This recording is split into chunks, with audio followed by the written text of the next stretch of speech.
Hey, I'm Marcus Graves. This is a breakdown of Leia's scene in The Last Jedi, the latest installment in the Star Wars franchise. Now, a warning for you, this will contain spoilers for the entire franchise, so if you haven't seen The Last Jedi or Star Wars at all, why? Now this moment takes place early on in the film. Kylo Ren takes aim at the ship that his mother, General Leia Organa, is aboard. He hesitates to fire, but his wingmen don't. They fire at the ship, and Leia, along with Admiral Akbar and others, are ripped into the vacuum of space. As she suffocates and begins to freeze to death, Leia opens her eyes and uses the Force to make her way back to the ship. The reaction to this moment has been mixed, with some indifferent to the moment, some enjoying seeing Leia manifest the Force, and others completely dismissing it. Poppins, y'all! We're going to explore this moment and analyze what makes this moment Star Wars and what makes it not Star Wars. One quick note, this is not a referendum on Rian Johnson or his directing ability. Let's not forget the other moments in this film that shows Rian Johnson to be a very dynamic director. The visuals, the color palette, the acting, the opening space battle, the Rey-Kylo Ren fight sequence aboard the Dreadnought. For this, we are simply honing in on a particular moment. That being said, let's get into it. What makes this moment Star Wars? Precedent. The Force is a pathway to many abilities some consider to be unnatural. Some take issue with the ability itself. Let's call it Force Flight. However, there is precedent in the lore, both canon and non-canon, formerly known as the EU, now called Legends, for this ability. In non-canon, Knights of the Old Republic is one form of media that has shown the power of self-levitation, albeit during meditation. It's a phenomenal game if you haven't played it. As it pertains to books that are within Legends, the ones that I've read have never conveyed this ability, but in the vastness of Legends, I'm sure something has. Within canon, there have been moments within Star Wars, conveyed in media like the Clone Wars animated series, where it is shown that a Force user falling from great heights can slow their descent. Taken together, all of this can show that a Force user can still interact and engage with the world, though their bodies are not grounded. It is conceivable then, that the ability could extend further into mobility during self-levitation, therefore creating Force flight. The Force and Leia's use of it. There is potentially nothing that a Force user cannot do when one remembers that the Force and Force abilities are not superpowers per se, i.e. not isolated traits like a superhero.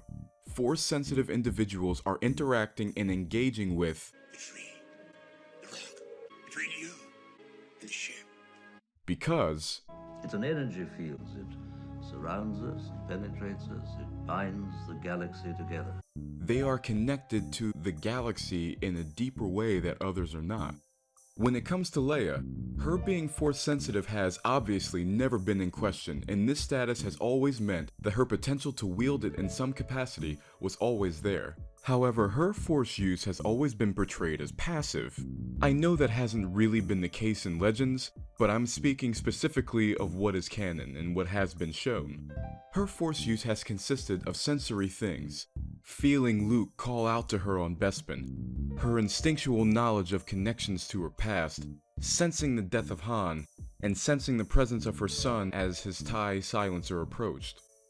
Now we're going to switch gears and explore why this moment is not Star Wars. A Force user's skill versus the task being performed. As previously mentioned, every Force user has the potential to do extraordinary things with the Force. Some Force users have natural barriers and limitations, whereas people like a Kenobi, Windu, or Skywalker could move past them into larger worlds. However, all Force users, no matter their ability or skill, are challenged by a particular aspect when they use the Force, the specific task that they are performing. For example, Luke trying to pull his lightsaber towards him on Hoth as opposed to the ease of performing the very same task on the second Death Star. As the Force user grows, relatively simple tasks can become child's play. However, some tasks, no matter the user or their skill, is always a D20 roll type of difficulty. For those who aren't into role-playing games, it means very difficult. Yoda, a Jedi Master for hundreds of years, can handle Count Dooku's Force Barrage, though notice there is still some effort and concentration, if not struggle and exertion. Yet a very large heavy column causes strain and difficulty. I know one could try to argue story reasons for this, that Dooku had to flee in order to make it to the next film, therefore Yoda had to struggle. However, that doesn't change the fact that it is portrayed that no matter how powerful the individual, large objects or large tasks still require effort. Or take Yoda lifting Luke's X-Wing on Dagobah. Though he doesn't look as strained as in Attack of the Clones, note the closing of the eyes, the movement of the head, the deliberate movement of his body and hand. It may not tax him as much as the column did 20 some odd years earlier, but it requires concentration and effort for this not simple task.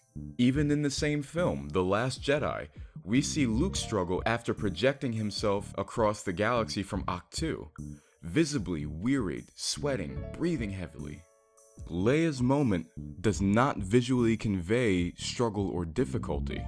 Some may argue that her subsequent coma is an evidence of strain and difficulty, however that is a consequence. One that seems particularly odd, given the fact that she was just seen floating gently back to the ship.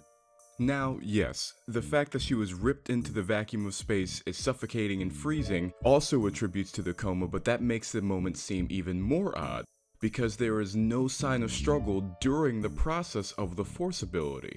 How incongruous would it have been if Luke died after the Force projection if he wasn't sweating or breathing heavy, but instead was smiling and chilling while hovering in the air? Why exactly would he be dying if it caused him no fatal exertion? But Leia, with her mental state and concentration most likely compromised, gently makes her way back to the ship? What if instead, in order to convey difficulty, Leia's hands and the rest of her body were trembling as she tries to muster the strength to reach for the ship?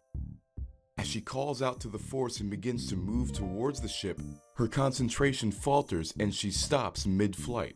She's rapidly losing life as she gasps for air that does not exist.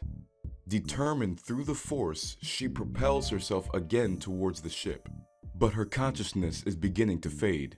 Close on her eye as ice increasingly overtakes it, cut back and forth between Leia desperately reaching for the ship, her outstretched hand. She can't hold out any longer.